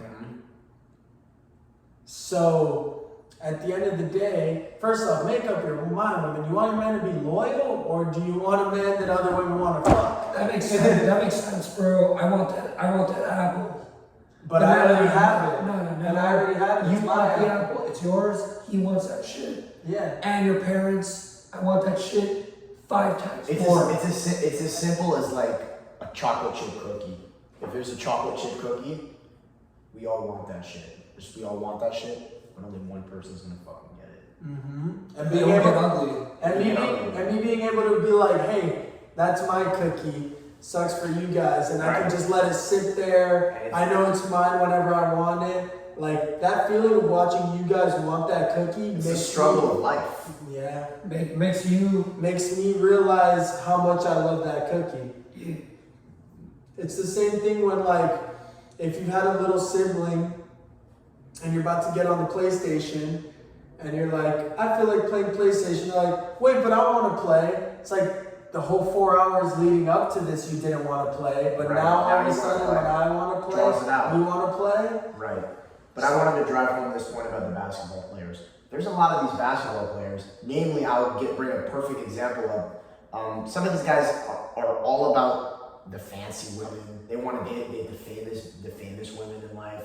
Like Devin Booker, for example, wants to date Kendall Jenner. That dude wants to be a player. He's not looking to lock down shit. On the other hand, LeBron James has been with Savannah since high school, and he has never thought about another woman, or as we don't know that, that we know. I think he loves Savannah. I think he wouldn't disrespect his wife with letting it come out, but I think he's fooled around a little. I've heard rumors, but you know what?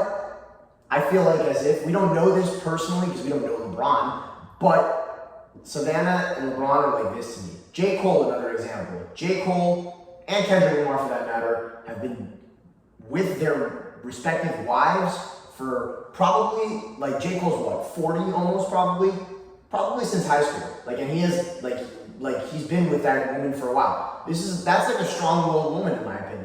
That you're a strong-willed man and a strong-willed woman to just stick together for that long. Yeah. But I'm gonna ask you, back to the question: why do we idolize these people? During COVID, they said the real heroes are the nurses, the first responders. That's true. Why don't we idolize them? Because they're not on TV. That's a good point. They're always on the screens. These people are behind the scenes Maybe doing it's real that work. simple. They're not on TV, man. It's that simple. We've been brainwashed to idolize them. And also it's sexier, man. What would you rather see on TV? A guy in a tight pinstripe fucking leather jacket to a fucking sold out show at Madison Square Gardens, like, oh, what's my name? Like ripping it on the guitar, wiggling his crotch, and like everyone's like, ah, ah. Or a nurse like, oh, did the doctor come to see you yet? Okay. Now, who's more important for society? The nurse. Probably the nurse. nurse. But it doesn't sell clicks. Is it art? Is it all these fields are in art? All of them are performance in some way. Athlete, actor, musician. Is it just the arts that really captivates people? I think it's like you said, more performance than art, because basketball and rock stars. They're all performance. Yeah, I think the reason why it applies to those most of the time is because one, back to my point, that's what we see on TV. But two, since time has been in existence, women have always wanted the top of the pack. The guy back then, that meant the guy that could go beat the lion one-on-one and bring that food home. Gladiators. The guy that won the arena. Right. Because back to the capability thing I was saying, he has proven himself more capable than the rest. And in return, he's going to take care of you the best. He's going to be able to navigate any problems you come to as a couple together the best. He's proven himself. And, women want a proven man. So these people have proven themselves in their prospective art. Whether it be the guy that's selling out Madison Square Garden for his music or the Knicks. Either or, these people have beat hundreds of people at that very thing and shown they're the best of that, and that alone is attractive.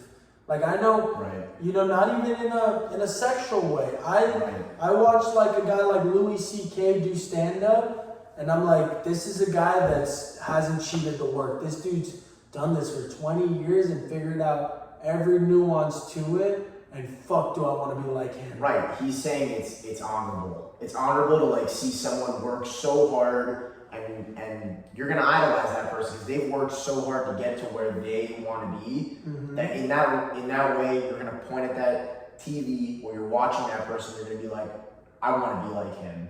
So That's what Charms is engaging in comedy, because he's like, he wants to be his own man, like in terms of comedy, but he sees these people on TV. He's like, I want to be like that. I want to be like that. I want to be in front of crowds and fucking putting on a great show. So if I'm understanding, it's the rarity of the profession that makes it. The rarity of the perfection of the profession. Wow. You stumped him. Yeah. Wonderful weather we're having. Yeah. It's been fantastic here in Miami. Can't complain. But that's why they're idolized. I truly think so. And of course, the big factor of it being in our faces, and Yeah, it's just always in our face. Like it's in our face. Instagram, Snapchat, TV, everything. But every publishing thing, Twitter, all this fucking thing, it's always in our face, and you want to be like, that's what I want to fucking do. And that's what I want to do. I think I feel you now. Mm-hmm. That they're the masters of their craft. Mm-hmm. They don't miss shots. They leave them open. Mm-hmm. Every scene is polished. Mm-hmm. It's done like 200 times. Mhm. Each scene, Mm-hmm. the perfection. The perfection of it. And that's why The people passion, the care. I feel you. That's why that's a perfect driving point of why people idolize. And there's a sub-point that I just realized in this whole discourse. This is why conversation is important. You know how it feels great when someone's like, hey man, like, I see you've been doing this, like, how's that been? Like it feels nice that like that feeling of like someone's kept up with you and they want to know genuinely about I it. get it every day, bro, from people that I see. Like And when I don't see them for a while. And you it know? feels amazing, right? Just like It does someone like cares enough to want to see what you've been up to. That means they're following you. Now imagine someone whose life is constantly on display to everyone in the world, to where everyone wants to know what that person's up to, you know? And me looking at that, like if I was a girl and I saw like, you know, someone famous that's on TV all the time, like, oh, this guy started dating this person, or like someone that like everyone cares to know what they're up to, that feeds like a yearn for importance that humans have. Like, oh, I want everyone to like want to know what I'm up to all the time. You know what I mean? Like you want to be that. You want to be so desirable that everyone wants to know your every move. That feels good. Bro, on that subject, I was gonna say, can you cue up that Bieber song, Lonely? Because in that song, some of those lyrics are about what you just The said. downfalls of being famous. No, but also people looking in at your life, and they see everything. You have no privacy, and it's a positive, but it it's has also- its it's negative pitfalls. It has too. its pitfalls. Like when Taylor Swift is at the NFL game and the camera pans to her, you don't think she loves that? Of course she does. I mean, I don't know. at some point though, I've seen videos of her when they do that. I feel like she gets annoyed by it. She knows she has to act annoyed. This girl Fair point. has built her entire life around getting to where she is. Okay. She went to music school in Nashville at like 8 years old to go study with the best musicians this country has to offer. Like her entire life has been cultivated to be the biggest pop star. At some point, I feel like they reach a breaking point where it does get annoying. It does get annoying. All these people asking them, "Oh, when's this coming out? When are you making your next movie? How come you're not playing better? Not how come you're not playing better. It's like when's the next game? Some bullshit. I don't know, like athlete related, some bullshit. But like at some point, I feel like it's like, man, the athlete's gonna be like, man, fuck that. I'm tired of fucking. I want to be myself, you know? Because Bro. everything has a breaking point. Bro, with Being lonely, like when you're by yourself too much, you're like, fuck man, I gotta like go talk to some people. Like I gotta get out of my house. Like anything repeated enough, you get, you know, fed up of. If that makes Now sense. finish your Bro, music. picture the life of like 13-year-old Bieber, Justin Bieber. You finish a show in front of like 80K, I don't know, like an arena full of people, sold out. You're back at the hotel, and you think maybe this guy can get any girl. He's in a penthouse. He has like, you know, Everything you could want. always smiling, looking amazing. A lot of that is cover. Who are his friends? Like he's on the road. All his friends are back home. He doesn't have any friends Exactly. with him. Zero. He's alone. And but he's empty. In the song, that's what he talks about. Exactly. That's what I'm trying to drive home. There's been so many artists that have made music in relation to it, because in the end, all these people talking to them, it does make them feel empty, because you're not realizing what you have left behind when you are being famous. Like Magic Johnson, for example, not really the best example because he fucked 1 million women and had AIDS, but HIV. I think he was HIV positive. Whatever. Yeah. He. Which you only get from having sex with men. It's very suspect. Yeah. So I watched Winning Time, that show that was on HBO, and I kind of like saw like him moving to LA. I feel like it's a pretty accurate depiction of what happened. Like he left his whole family was in Michigan. His girl was in Michigan, and and his girl wasn't coming with him. Like, like, I know he's, at the same time, he was like hyped up, like, I'm got my career started, I'm gonna make a shitload of money, I'm gonna fuck bitches, all this shit. But at the same time, in his head, there's that empty feeling. My family's back home. My girl that I've loved for 5 years, whatever, is back home. My friends that I balled with in Michigan. You want to talk about work-life balance? Athletes and musicians don't have it. They don't have a work-life balance. You're right. But that thrill of the road and the high life can't replace it. Let me ask you, when you went to UF, when you were dipping on your family and you were excited to take on this whole new journey where like you knew there'd be bitches everywhere, whole new friend groups to make, like plenty of partying, like, you know, all these new sites in a place you've never really been before, weren't you excited? Yeah, no, I definitely was excited. That's a fair point to drive. But Did you miss your mom? I'll tell you one thing is for damn sure. When I started there, it was hard. It was hard to adjust. But every time, the thing is, this is the thing that I would say compare it to. Every time when I went back home, it was amazing. It was amazing. Like, my life was so good here, bro. Like, it felt so good to have all my friends from Miami, to see them again after I'm in college. And I would be honest, I did struggle in the first couple of months making friends. I did. Like, Bound to happen. it's bound to happen when you move to a new place. It's not easy. So fucking, like, it was a lonely couple of months. I would till we started. You don't know who you're gonna associate with yourself with when you first start there. It just happens.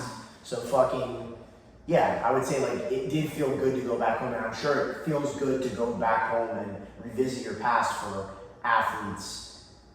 Except unless you're from like Compton or some shit. Yeah, then you're glad you made it out. You're glad you made it out and you're in fucking high life. Like, if you're in a poor ass place, yes, I'm sure there's parts of you that miss it, but a lot of people, when they go through the hardships that they went through and they make it out of there and they're living the high life, they appreciate that life, like, for sure. But we cannot discuss one more topic before the show. So I want to drive this home with a couple of rapid fire questions. Sure. So, first, is Miami livable nowadays? Al, do you want to start that one? Yes. Okay. But in our age bracket and with entry-level jobs, maybe not Miami Beach right away. Maybe a roommate situation in an apartment near Miami Beach in North Miami, 20, 30 minutes away. Because what's rent on the beach for one bedroom? $2,400, $2,800? What a joke. So yeah, it's livable, but like my parents at my age were not living in a house in Surfside, Florida. It's not where they were. People our age, it's tough to live in like very expensive cities like this. So you might have to give and take, live close by, but you can live in the South Florida area and enjoy the beauties of Miami Beach and everything. But you have to bite the bullet for a little bit. You have to get a roommate. Exactly. You have to cut down on costs. Mhm. You can't be going out every weekend here. If that's unless you have a crazy good job. You're making 6 figures, close to that. Yeah, you can already hit it off. Goes to space every weekend. But yeah, I think you're right. I agree. It's livable, but you have to try to make ends meet. Like, grocery shop, don't eat out all the time. Fucking go out seldomly. Have fun still, because you don't want to be depressed. You want to work towards something. Exactly. But it's definitely possible. I'll just add one quick point so we can move on to another quick question. People that don't live here, they've told me, oh, I want to move to Miami so bad. You better be fucking ready to live through, like, it's not gonna be easy. Like, you can't just move here and fucking live it up immediately. Like, you gotta fucking know that when you're coming here, you better be set up with some good fucking financial stability because living here is expensive as shit. So like I always tell them, yeah, you should, but Have your shit in order. have your shit in order before you move here. Like I had this discussion with a couple people. I'll tell you one thing though, the beach is free. For sure. Hence the shirtlessness. But if it weren't livable, where would you go? Where would you live if not? I'll start with you, Josh. Where would I move?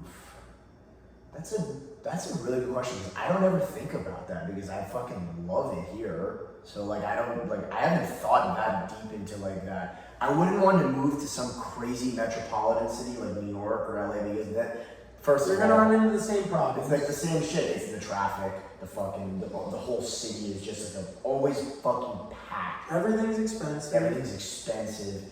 I wouldn't say I would move straight up to a rural fucking place, but more like a suburban place, like in a not a town, but like a city that's not like as populated as those. I can't really pinpoint an exact place where I would move, though. What about a place like Charlotte, North Carolina, or Austin, Texas? Austin, Maybe Texas. Okay. I mean, yeah, like Austin, Texas, probably in a good medium in terms of like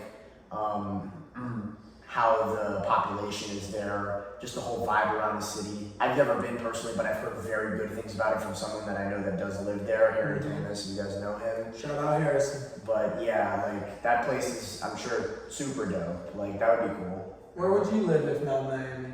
One place I've been to in the U.S. I love is Seattle. Really? I really enjoyed Seattle, and I've never been to Boston, but I feel like I would love it there. Really? What about it attracts you? Seattle, No, Boston. Boston's just like the people. The people, I know they have a rep of like being very like, Fuck you, get lost. I'm gonna go get a They coffee. got a little attitude. they seem like fun people. Okay. That is fun. I would like that life for a little bit. Sure. It's not a bad one. And What about you? Turns the tables on me. Yeah. I think well, it was kind of insightful into my answer already, the suggestions I gave you, but like definitely not a city like LA or New York, because if we're talking a city like that, Miami's the best one. Yeah. But I would really like Charlotte, North Carolina. I like how they hoot and holler there. I like the trucks. I like that southern twang. It's like a southern kind of vibe. The real estate market is crazy affordable. Fucking crazy lighting outside. Oh, some sick lighting. But the cost of living's much cheaper and like it's more wholesome entertainment. Like you go to a park on the weekends, barbecue, like Nice. toss around the pigskin. Be a good place to raise a family. That's nice. It is nice. Real quick, check this out. What am I looking at here? Oh, most expensive place. Well, San Diego, I knew that. Los Angeles, Honolulu, Hawaii. That would number be 3. sick. That Oh, would be Miami's sick. number 4 Number 4. before New York. Shit, New York's got those little tiny apartments and that shit's expensive. Yeah, New York City's number 11. That's nuts. Somehow San Juan, Puerto Rico is more expensive to live in. I've been to Puerto Rico, San Juan. Your phone just died. It's like not like the super nicest place. It's a third world I wouldn't country. fucking live in Puerto Rico. Yeah, screw that. People live in Puerto Rico. That's crazy, right? I think Logan Paul does, huh? Yeah. A lot of it's for tax evasion purposes. We gotta wrap things up here in a little Yeah. bit. Let's have it. So one more rapid fire question. Well, it's kind of a two-parter. Sure, let's finish it. What can men do better nowadays? Wow. Well, I mean, we kind of discussed it earlier. Yeah. I I was gonna say that. Other than being more yourself, being cool with being uncool, loosening up. Other than that, what can men do better? I think a lot of us can be. I feel like I can be more genuine, like personally. Like I feel like I am a genuine person, but I'm not genuine enough to either my friends even or like people I know. It's just like kind of like. That's if you, real. if you have friends, like sometimes you should treat them. You know, treat them. If they're really good friends with you, you should treat them. Like don't just like leave them hanging. You know. Don't half-ass. Don't half-ass being a half-ass friend. a beautiful relationship. Don't half-ass a beautiful relationship. Just do something for a friend once in a while. And I mean, Are you saying like men towards like women? That could be however you interpret it. That's a good. That's kind of the way I interpreted it. Mm-hmm. I just feel like you have to be more, like when you're talking to someone that you're not familiar with, like a woman you're meeting for the first time, you gotta be open. You gotta be open. You gotta be straight up with them. You gotta be straight up with them. And I was straight up this weekend with people. Yeah, I was straight and up. that's a growth point. And it's a huge growth point for me because I'm literally like I wasn't like that. I get you, man. As a man, you're trying to run all these scenarios in your head of how you have to come across, like what you have to make sure to not show, because like we're so skewed and we think we have to be all this perfect stuff to like get a woman, but like being that genuine version of yourself and being open to like her seeing you for who you really are is important. That's gonna open her eyes about the type of person you are when you really are open with them. And you could even be like, honestly, I've like done some fucked up shit, you know, like this. Like, if you really want to get down to the gritty with this, Yeah, trauma dump. You gotta fucking literally like tell her how it is. Tell her how it is. Alan, what do you think of that question? How can men be better? I honestly interpreted it differently. Okay. I would just say be humble, adventurous, and kind. That's all three of those are Three. great. And I just think a lot of people forget just the basics of etiquette. Like, if you're making plans with someone, be there on time. Like, Punctual. I try to do that with our workouts. Like, I try to be on time. And you've done it pretty much almost every time. Like, I try. Show you care. Show you care, yeah. And with anything. And be adventurous, like try new things. travel. There's so much in the world, like explore yourself, try new things, and then just you gotta be nice. Yeah. There's too many people being rude. Too many bad people in this world, you know? He's right, he's absolutely right. No, you nailed it, man. You nailed it. So, to switch it, Okay. what can women do better nowadays? This is a fascinating last topic. Yeah. Well, I mean, what I Lay said, it on us, Josh. what I said like 2 minutes ago, why don't women be more open with men? Now that I can agree with. Why don't women be more open with men? Why not? You should be straight up, not just play a game with the man.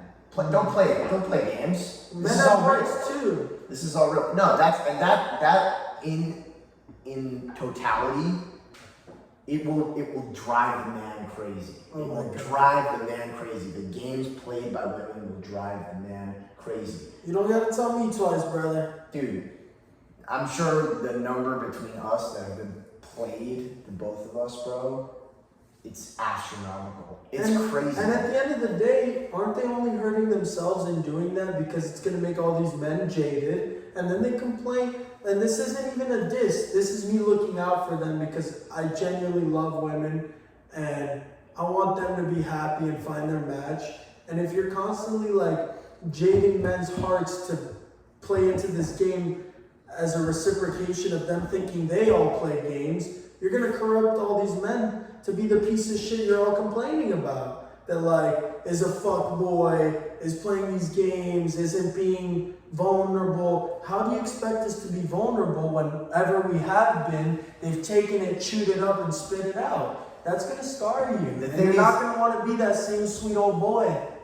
The thing is, Charms, women, they'll play the game with the man, and they think that it's making them feel better, which at the time they're like, oh, I'm hot shit, all this shit, fucking all this. But it hits a point in their bodies that they know they're being fucked up. They know they're being fucked up. You think they realize it? I think there are some women that are just outright evil. Yeah. But some men too. But the women that are influenced by their friends to be someone that they're not, that's when they do that, you know they don't want to do it. You know they don't want to do it. That's just my point of view. I just think that's the way it is.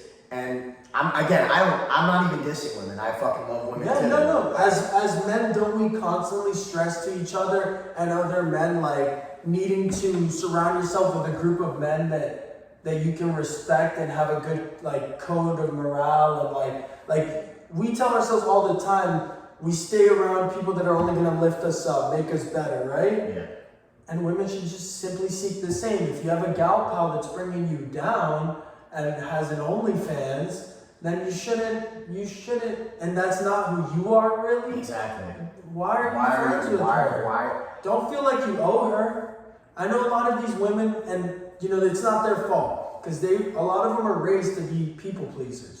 You know, like it's in how they're raised, and I can resonate with that. I was talking to a girl the other day who was out with her girlfriend and two dudes, and she was telling me this story of how the dude kept pushing, trying to put his hand up her dress, and her being like, no, but I was like, why didn't she fucking slap him and tell him to get lost? Like, that's disgusting. He's pressing himself on you, trying to feed you more alcohol and like essentially rape you.